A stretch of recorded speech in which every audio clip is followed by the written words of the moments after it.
есть и другие соображения. We are doing this to wake the leaders up. La revue de presse internationale sur Europe 1 au Brésil et en Thaïlande ce matin. Première étape, la Grèce. Bonjour Clémentine Athanasiadis. Bonjour. De quoi parle-t-on ce matin à Athènes ? Les médias grecs reviennent sur ce que le site Ethnos désigne comme le plus grand sauvetage de migrants en mer Égée de ces dernières années. L'hebdomadaire Tovima parle d'un cauchemar pour les 382 personnes bloquées 4 jours sur un navire en pleine mer, sans eau ni nourriture. Principalement des Afghans que la Grèce a autorisés à débarquer sur l'île de Kos, proche de la Turquie.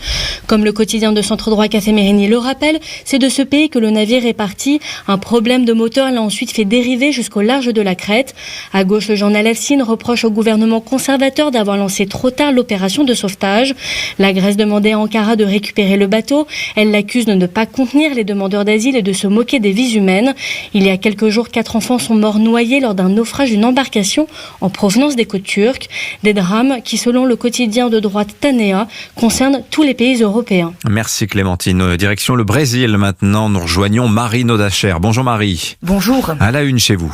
Un reportage de l'agence Mural dans les supermarchés de banlieue qui montre, photo à l'appui, que les crèmes solaires, les piles ou encore le Nutella sont désormais protégés par des vitres ou mis sous clé. Il faut demander à un vendeur pour avoir accès à ces produits, explique la Folha de São Paulo, qui précise que l'objectif est d'empêcher le vol.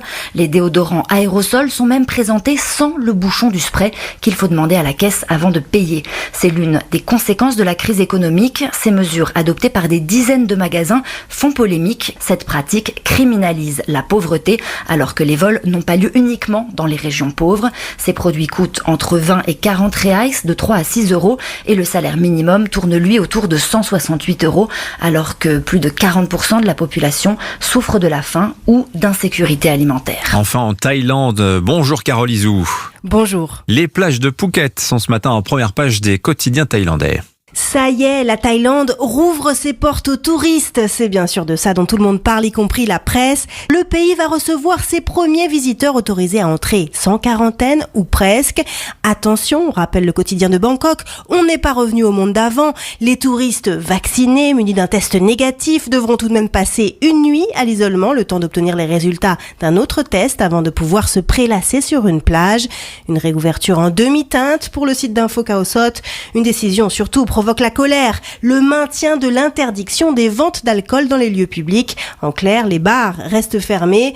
L'industrie de la nuit rappelle dans la presse économique le rôle qu'elle a joué dans le succès touristique du pays et prévient qu'il n'y aura pas de reprise sans une réaffirmation de la Thaïlande comme destination festive. À Bangkok, Carole Izou pour Europe 1. C'était la revue de presse internationale.